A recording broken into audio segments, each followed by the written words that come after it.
Hello and welcome to Connect and Collaborate. I'm Alex Hopkins, your on-air producer, and this week we are talking food and beverage. So I'm excited for my first guest. He is Jason Rogers, the restaurant director for Oskar Blues Food. How you doing, Jason? I'm doing great. Wonderful. Thank you so much for joining me. Yeah, thanks for having me. So let's talk a little bit about how you got involved with Oskar Blues and your background, and just give us all the information you have. Okay. How much time do we have? Are you ready? Yes. So I've been with Oskar Blues now for 9 years. It was 9 years in July.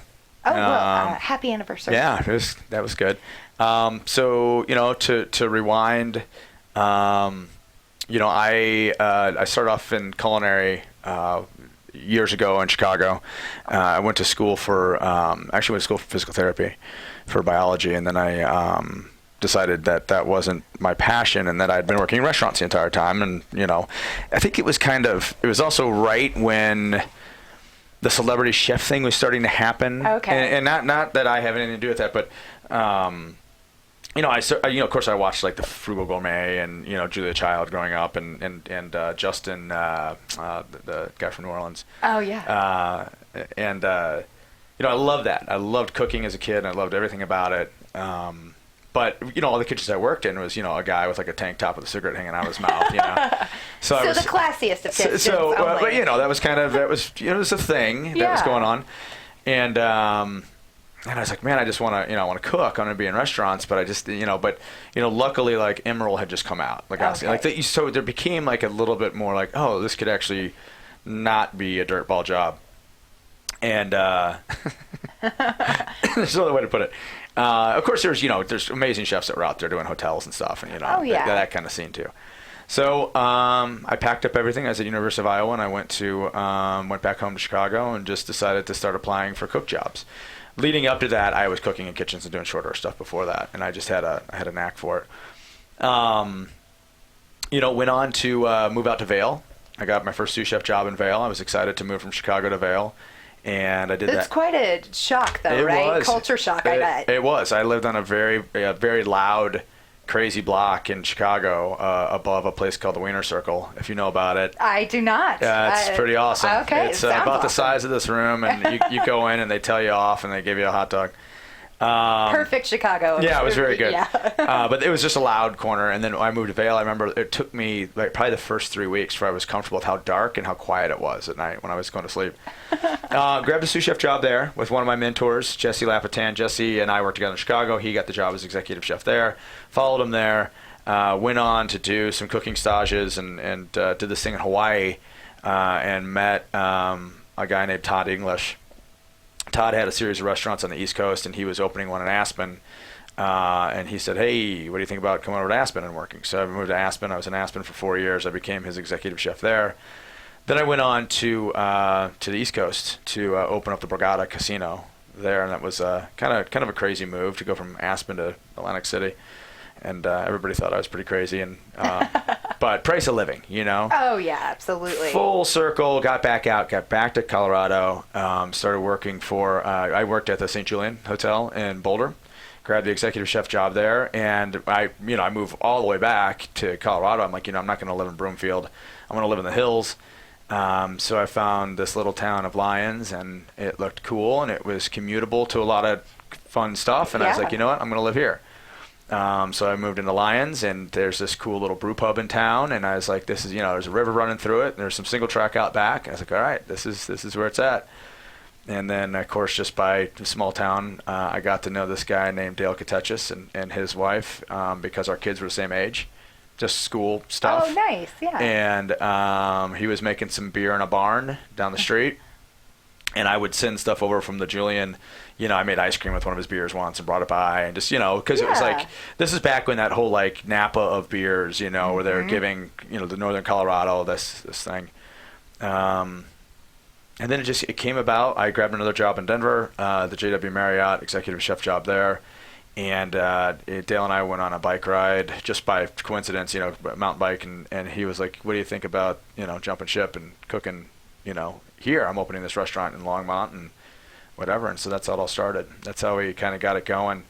It's crazy. It was a big jump because I was doing a lot of 4-star hotel, 5-star type stuff.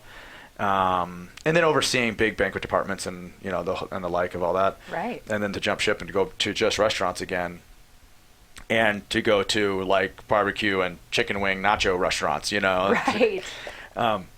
But this way it worked out was great because it was kind of right when the crash happened. Yeah. So this was like 2008, 2009. Mm-hmm. Everything went upside down, and I had a good job. And we opened a restaurant that was really successful. So a lot of my friends that were in the finer dining type were really struggling. They might have kept their jobs, but no longer were the bankers and the pharmaceutical reps coming in and blowing, just writing checks to come in and eat and stuff. It totally changed. That's kind of when the food truck thing kind of came up, right. And that's when that all got going. So lucky enough, I jumped in at the right time. Just timing was good, and we took off and started doing some fun stuff there. So that's amazing. Yeah. Well, talk a little bit about Oskar Blues for me. The culmination of it, if you will. Were you part of that process with it? I wasn't. I was more of I spent money there because it was a place to go in town. Dale and his wife and his mom started the business in 1997. Mm-hmm. They started brewing beer in the basement at the time, and it was kind of it was the second. Probably this, I don't know if this is the right way to say it, but the second wave of the craft beer industry. There was kind of that Frank Day wave that happened in Boulder at one point, and then he kind of held on with Boulder beer, and there was a dip, and then there was the Left Hand and the Twisted Pines and of course New Belgium and these guys that were out there, and then Oskar Blues kind of came on just the beginning of that second wave in 2002. When they started putting Dale's Pale Ale on a can. Yes. And that's when Dale's went to a can. And then soon after that came Old Chub and then Mama's Little Yellow Pills and so on and so forth. Yeah. So that's what it grew from there. So when I jumped in, Dale had just moved the brewery from Lyons to Longmont. Mm-hmm. So at that point, not to be misquoted, but probably I think we were doing like 30,000 barrels at the time, which was pretty big. It was sizable. Yeah. That was a lot of business coming through Lyons. There's a lot of people lined up down that alley, a lot of semi trucks, and they were canning beer all night long, trying to get on the truck and keep it as fresh as possible and all that stuff. So getting into this larger warehouse gave room to grow, and then from then on, from the time previous, but even the time that I got on, it was 110% growth every year. Which is amazing. Like doubling and doubling any restaurant. and doubling. This is for the brewery side. Okay. Let alone the restaurant side. I would, in 2009, we went from just the Lyons restaurant to the Longmont restaurant, so that tripled our size. Wow. Our capacity. Yeah. And we hung in there with that for a while on the restaurant side, and then we did pick up a food truck because we talked about it. And then Dale he was at a flea market, or I don't even know if he was at the flea market. I think he was driving by a flea market. He saw a food truck there. I had quoted out this like really, pimped out, super cool food truck for, 6 figures. And he was like, whatever. And he comes back and he's like, I just wrote a check for this one. And we pulled it up and it had like a cowboy on the side of it. And we kind of rearranged the stuff inside of it and made it work. And the food truck was born. The food truck, as we started hitting festivals and doing that kind of stuff, we wanted to put a burger on there, but it was, we use a grill, like an actual, flame grill at the restaurants, and it's a half-pound burger. But for festivals, you want to do a smaller burger. That makes more sense, and that's when Chub Burger was born.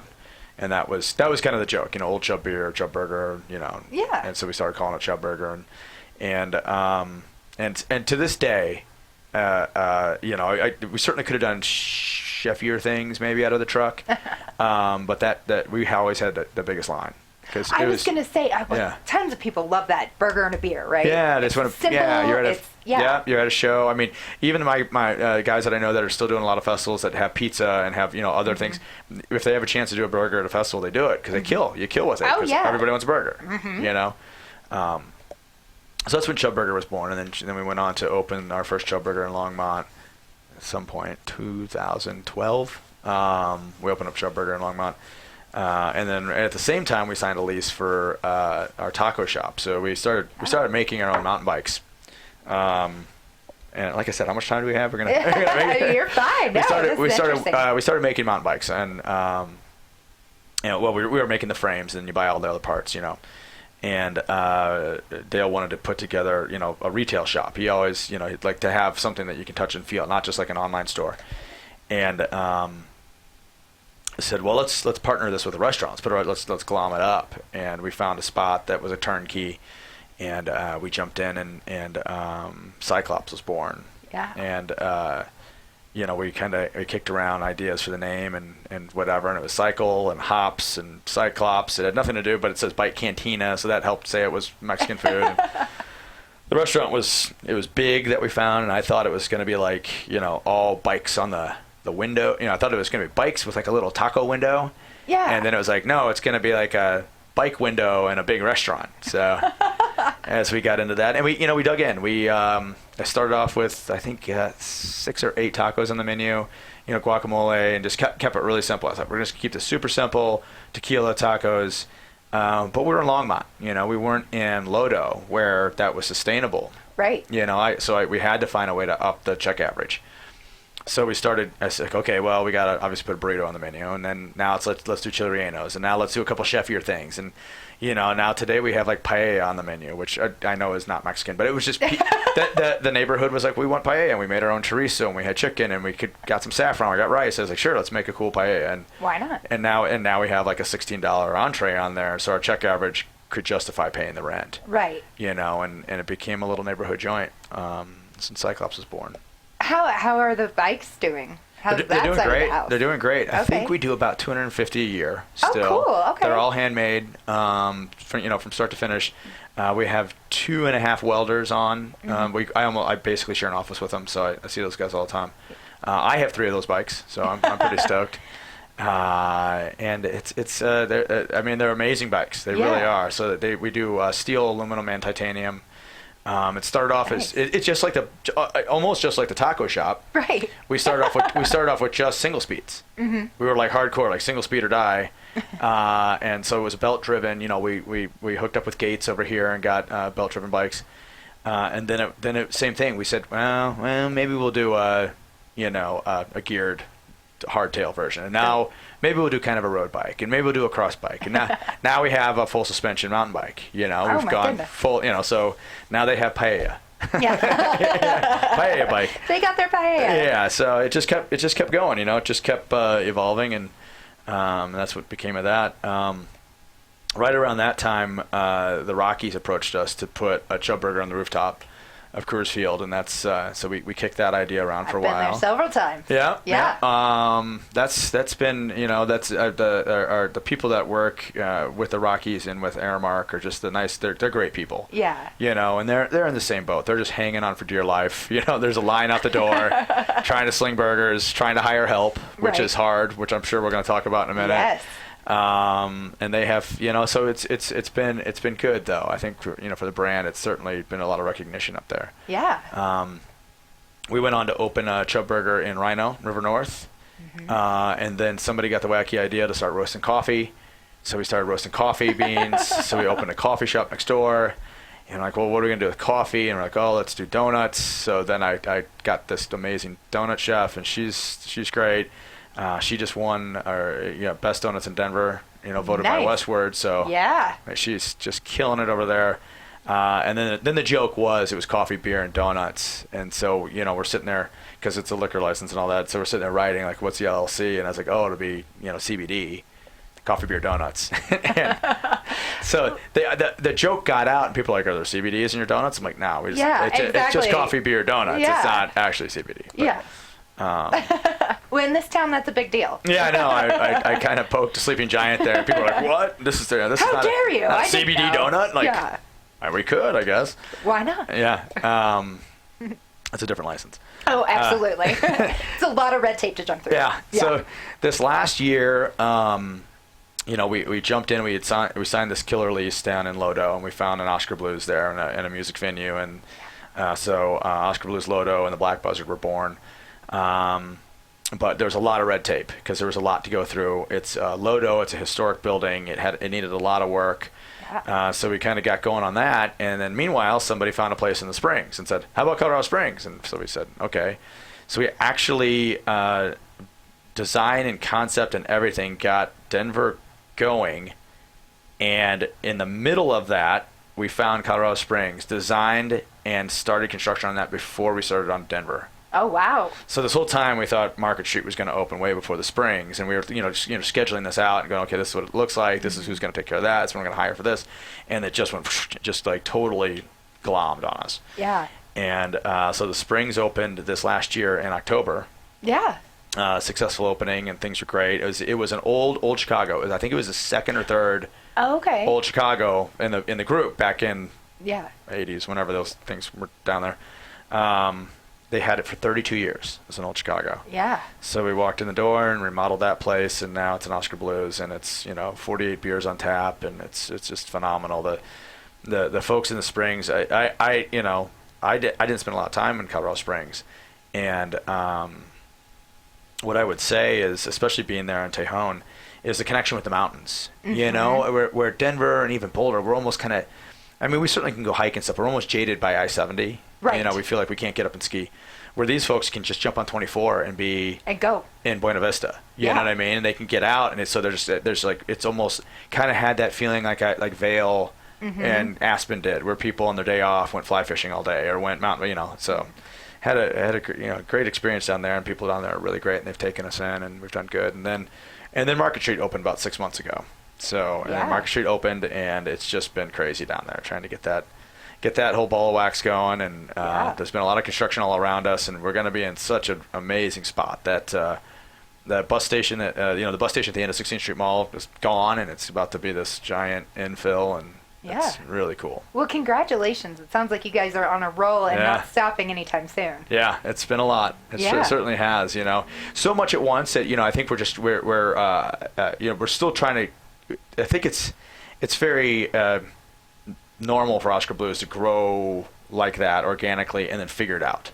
Yeah. It doesn't ever seem like it was ever Dale's MO to be like, all right, let's put together a board of directors and like really like blah, blah, blah, figure this out and then go. It was more like, let's go and then see what we really need. Right. Because and to his genius, you don't know nowadays. Exactly. You don't know if your chef can run more than just the kitchen. You don't know who's going to fit in where, and if you start just hiring this because this is what it's supposed to look like, then you end up with a lot of money on the table, and people that might not be performing, exactly. and just wasting money. Yeah. Versus just making me work 90 hours a week until I crack and then go, okay, we need somebody else. Right. Well, you're willing to do it. You're putting yourself out there for it. So that's it's kind of an interesting concept for how a business is run. Usually, you typically do plan it out, right? Sure. So it's surprising, but awesome that he's been able to succeed so well with just diving in head first and not paralyzing anything in the meantime, right? Yeah, no, I've learned a lot from the guy. Yeah. He's a amazing entrepreneur. He's got a bit of a sixth sense for people's, he can walk in the door and be like, that guy's no good. Yeah. And I'm like, I love him. What are you talking about? Give him a chance. Yeah. And then, 2 weeks later, I walk into the office and they're doing something they shouldn't be doing or whatever. I'm like, oh, he was right again. Oh, no. But luckily, he's seen something in me for 9 years, so it must be a good thing. There you go. Yeah. But, he's been pretty hands-off because there's so much brewery stuff that's always been going on. I think that a lot of what the restaurant group does, besides buy a lot of beer, because we do go through the tier system and we buy all of our beer through CDC or RNC or any of the distributors. Yeah. We're kind of an edible billboard for them. We're kind of the touchy-feely piece. We're not just a 12-pack in a liquor store. We're actually, there's some humans and there's some realness to it, and there's some laughter, and there's like, oh, like this is real to me. Maybe more so than other beer brands. Interesting. I like that concept. We did mention a little bit, we touched on it a little bit earlier. I want to dive a little bit deeper about hiring in Colorado. Sure. I know that it's, first of all, we're at crazy unemployment rates, lower than 2.9. We're lower than the national average at this point, and all industries are having a tough time hiring quality help, right? Sure. It's not just about hiring anybody. As you mentioned, there's people that you get that aren't always the best fit for every job. And I know that the restaurant industry in particular has been losing out lately to the marijuana industry. Sure. Yeah. Sure. You want to talk a little bit about how... Sure. I mean, yeah. I think, and I've known some people that, were trimming plants. And it's not an easy job. No, it's not fun. It's a long job under the lights, and your manual labor and it's kind of the same a lot of the same personnel that'll also stand by a fryer all day long as well, you know, and same kind of mentality there. And they pay better, you know, so it just depends on what you want. You know, we've, you know, knock on wood, we've done okay. I think I think the bigger issue for us is the price of living. Yeah. You know, the marijuana industry, maybe that's also why the price of living went up, but the price of living was tough because, you know, what happened, everything has doubled and tripled. Oh, yeah. So no longer can $11, $12 an hour, you know, that was my lead pay. Yeah. You know, it used to be from minimum wage and 12 was like, you were the hot shot dog, on the line. You were the guy working grill that was the best there. Now that's almost the bottom because they can't live. You know, right. There's no place for them to live, you know, that's within reason, or not having 6 roommates. Yeah. So that's definitely moved a big, that's moved a lot. And so I think some of us were not late to react, but you're just definitely like, you know, like, oh my God. You thought it was going to even out for a while. I got to hire all these guys at $14, $15 an hour now. And so a lot of us were like, nope, I'm not doing it. We're sticking at 12. And then other restaurants are like, I'm doing 14. See ya. And so you're losing We're other staffed. restaurants. Yeah. And so you had to. So now it has evened out. We've all found what middle is again. The wage increase, you know, did what it was going to do. And so of course we took increases on the menus, you know, still not where we need to be, you know, I mean, it's still not the ratio, that bell curve isn't there yet. So, I mean, I think, you know, to go from cooks making 10 to cooks making 14, you know, nobody wants to be the first person to make your cheeseburger go from, you know, 7 to 12. Right. To make up that ground, because then you won't have everybody come in. So you're kind of balancing that as well. Like, I almost feel like we all need to get together in a room and be like, all right, let's all raise our prices right now, so nobody can say anything and we can all stay in business. So just kind of muddling through that. What we've learned a lot too with our staffing is it's also on the good side. Okay. It's forcing us to be a better boss. You know, it's to the point now when people are coming in the door, they're interviewing us. Mm-hmm. They're like, I can either work for that guy, that gal, whatever. Who did I like the best? Right. Who do I want to show up to and work for every day? So it's forced us to be more compassionate, more charismatic, and bring something else to the table besides a shift beer. Right. You know, and you know, so it's forcing me also to hire chefs and managers that you know, buy Alvaro a baby gift after he has his kid, you know, and like think about things like that maybe other restaurants wouldn't think about. Not like we force that, but it makes you think, like, if you want to keep these people around, you need to care about them. Absolutely. You know, you need to text them, see how they're doing, and when they're homesick, you need to, you know, not like get your ass in here, you know, whatever. Right. You have to like actually give a shit. So I don't know if we can swear on this thing, but I'll edit it. Got it. You actually got to give a darn. Yeah, exactly. Well, and it's true, because when you start appreciating your employees, they're going to do a better job for you. Totally. Hands down. And Dale and Oskar Blues has always done that with their employees. They always have. Yeah. It's just, and I think that's why we haven't been hurting as bad as like a lot of my other chef friends and a lot of my other restaurant director buddies, and you know, they're like, oh my God, we're not going to make it. And we've done pretty well with it. We've had a couple of general managers here and there that are like, guess we're just going to close on Mondays. I'm like, I guess you're the wrong guy. Yeah. You know, it's not you. It's not them, it's you. Yeah, absolutely. So we have about a minute left here. Tell me, if you weren't in the restaurant industry or, you know, behind the line, where would you be? I think I probably would have stuck with PT. I think I would have stuck. Yeah. I would have gone that direction. I like sports sciences a lot. I enjoyed it. And you know, the physical therapy the road I was going down was the people that were terminally in crisis, you know, and that was not my. I wanted to work on the sidelines like an NFL team, right? Exactly. But then I just didn't have the. I was like, I'll just go work in the kitchen. I should have stuck with it. Well, you've done very well for yourself. I don't know. Let's be real about that. So, what is your favorite thing on the menu at Oskar Blues? What would you recommend if I've never been there? Man, that's a tough question. That's like picking your kids.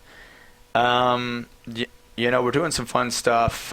We have these. We make this peanut brittle that's like an umami, sweet, spicy peanut brittle that we crush up and we do on top of green curry fries. Oh, cool! And they're really tasty. Well, thank you very much. I will be in to try that out. Jason, it's been a pleasure having you on for Food and Beverage Week. Be sure to like and subscribe our YouTube page while we're here, and we will see you later.